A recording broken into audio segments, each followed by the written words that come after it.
Bonjour et bienvenue sur la web radio TV du GLFM. Aujourd'hui, on est à Zoo Mkeye. Et comme vous pouvez le voir, c'est le bordel. Il y a des ordures partout. Et les éco-délégués et la web radio ont décidé de se mobiliser pour ramasser les ordures. Et comme vous pouvez voir ici, déjà on a une montagne de pneus, on a une montagne de poubelles. Et ça, c'est seulement le plastique. On a même trouvé des vêtements, des bottes, on a trouvé toutes sortes d'ordures. Donc, si vous aimez votre pays, si vous aimez le Liban, mobilisez-vous.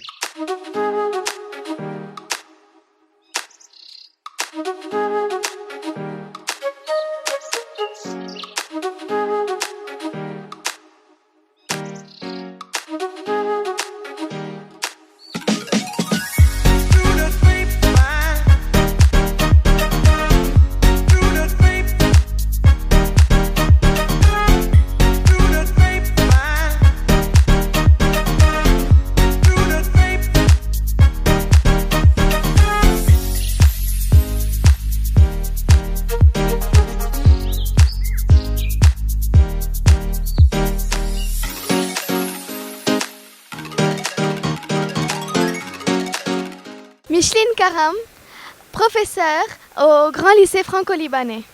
Bonjour. Bonjour Judy, ça va? Qu'est-ce qui vous a motivé aujourd'hui? J'avais envie de participer à une action pour les côtes libanaises que je trouve superbes. Mais à chaque fois que j'ai envie d'aller à la plage, je dois aller très loin de tout pour pouvoir trouver une plage propre.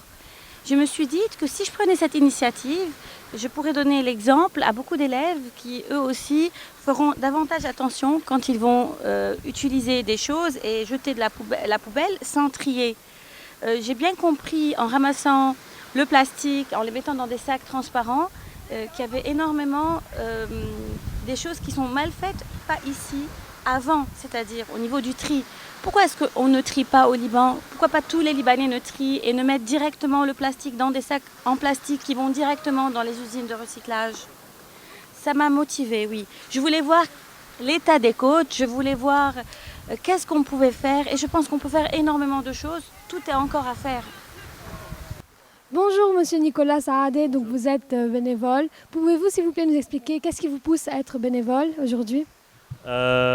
C'est très beau de voir les jeunes en train de changer un peu le pays parce qu'il y a c'est la mentalité qu'on change ici. C'est pas seulement prendre la poubelle à jeter quelque part d'autre. C'est les jeunes qui sont le futur de ce pays qui me poussent à être bénévole aujourd'hui.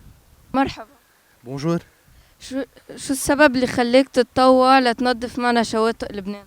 يعني مثل ما انك شايف الوضع كتير مأساوي، جاي اكل الدنيا، اكل البحر، اكل كل شيء، فلازم نبلش من مطرح. اذا نحن الشباب ما بلشنا وما كنا صورة حلوة قدام الكل تيقدر ننظف هالشيء، لازم نبلش من مطرح، فمن هيك جينا لهون. شكرا. Bonjour. بونجورين. شو اللي خلاك تشارك معنا اليوم؟ هو صراحة بس تشوف انت هيدا المنظر وانه بتفكر انه هيدي زبالتنا، زبالة انه حدا عنا بالبيت، زبالة جارنا او حدا، وتشوفيها هيك مثل ما هي هون على البحر، ما فيك ما تجي وتشيليها لانه عن جد عيب، عن جد شيء مش مقبول. بونجور. شو دور البلدية بإجراءات اليوم؟ أول شيء يعطيكم العافية وبرافو أنتو الجيل الطالع يلي رح تحسنوا البلد. وكبلدية نحن قد ما فينا عم نعمل حملة توعية بالمدارس، بتبلش بقلب بيوت العالم، منضل على طول انه نوعيهم. اللي عم تعملوه انتو كان لازم يبلش بايامنا نحن، لو بلشنا من قبل كنا ما وصلنا لهون. وانتو هاي الخطوة اللي عم تعملوها هي للتحسين لبعدين، ما يصير اللي عم بيصير هلأ. واكيد مثل ما انت اهلك ربوكي ما بتكبي شيء من السيارة، وبرافو عليكي ورفقاتك كمان ذات الشيء. من هون منبلش هاي الحملة. البلدية اليوم دورة قد ما فيها تنظف تساعد، بس ما فيها تمنع شيء ينكب من البحر. يعني هالبحر كله مجوي، هاي ممكن تكون من كذا منطقة. يعني اليوم إذا كل واحد بينظف منطقته ما بنوصل اللي وصلنا له. وأكيد يعطيكم العافية وبرافو على هالخطوة كتير كتير مهمة. وإن شاء الله تضل مستمرة وتعطي رسالة لغير عالم. شو الخطوات اللي حتاخدها البلدية لبعدين خصوصا قصة المجاريد اللي نحن وعم ننظف وعم نشمها وعم نتضايق منها وعم يجوا البلغش علينا؟ هيدا الموضوع كان في اجتماع بين رئيس البلدية وبين نواب المنطقة. في بروجي بدها تكون مكتملة، في تعاون بين البلدية والدولة لتنفيذ هالمشروع اللي هو مكنة تكرير بتصير مثل فرنسا مثل كل أوروبا، بتنزل مي عادية ما فيها بكتيريا مكررة كلها. من هون نحن هيدا دور البلدية تنسيق مع الدولة، وبخصوص كل شخص نحن عم بشوفه عم بخالف عم نعمل محاضر عم توصل قيمتها للمليونين و4 مليون ليرة، لأنه البيئة كتير كتير مهم نحافظ عليها.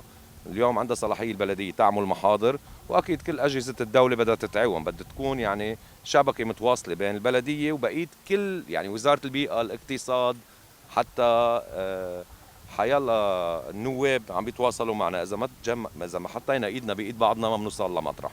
إذا هيدا بده يكب مسؤولية على هيدا وعلى هيدا، لا، كل شخص مسؤول من أصغر مواطن لأكبر مواطن، وخاصة كبلدية وكأجهزة أمنية.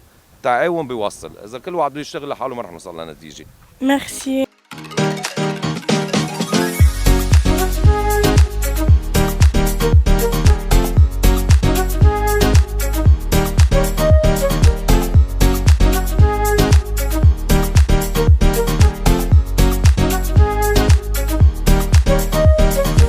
Bonjour. Bonjour.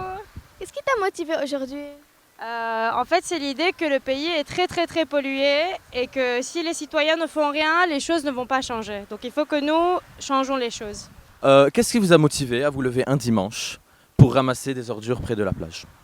Non, moi, la situation au Liban, non, le niveau des saletés à la plage, des ordures à la plage, je pensais à ça. Exactement, donc tout le Liban est pollué et nous on adore la plage et il faut montrer aux touristes que la plage est trop belle au Liban, donc il faut vraiment qu'on commence à nettoyer ici. Pour être honnête, moi depuis mon enfance, je viens nager à cette plage qui est la plage du Rimal et on ne réalise pas les déchets qu'il y a, la pollution qu'il y a. Je suis une étudiante en médecine, donc cette année je suis en train d'apprendre les effets que ça peut avoir sur le corps humain, combien c'est cancérigène. Et franchement, c'est dommage parce qu'on a une très belle mer au Liban et c'est dommage qu'elle soit gâchée par la saleté et par la pollution. Donc, si chaque personne pourrait un dimanche venir nettoyer la mer, ça pourrait faire une différence. Et comment est-ce qu'on peut motiver tous les citoyens du Liban à venir nettoyer les plages? Moi, je trouve que en étant motivé, un groupe d'amis et tout, ça va encourager plus de gens à venir et nettoyer les plages. Et aussi peut-être pas faire sur une seule journée, faire plusieurs, par exemple une fois par mois.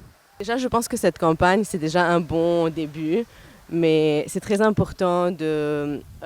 Aujourd'hui, je suis très contente de voir des personnes de nombreux âges, des enfants, des adolescents et même des adultes. Donc ça, c'est très important que chaque personne puisse amener leurs amis, leur famille. Moi, je suis venue avec ma mère et des amis à elle. Donc c'est très important de parler, de faire du bouche à oreille pour amener le plus de gens possible.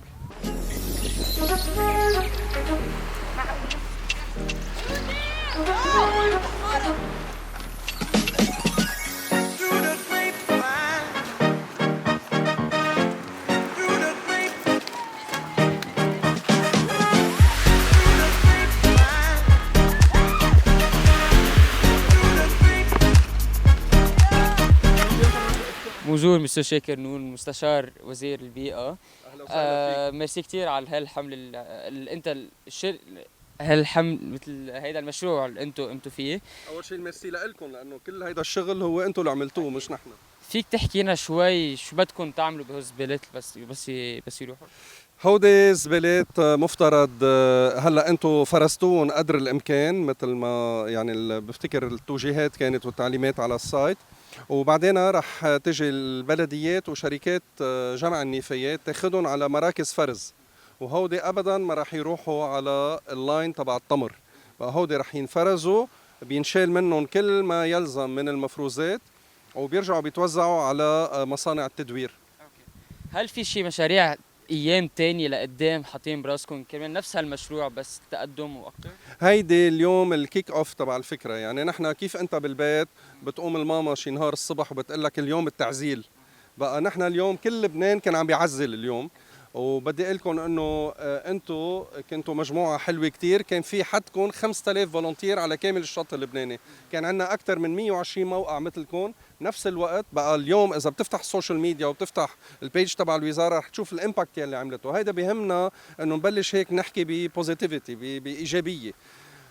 اكيد هيدي ما رح تحل كل مشاكل لبنان، بس عم نقول انه الكوارث يلي هي على الشط اللبناني احد اسبابها هي الناس يلي بترمي نفاياتها على. انت اليوم شو شفت؟ شو لميت؟ قنينه مي.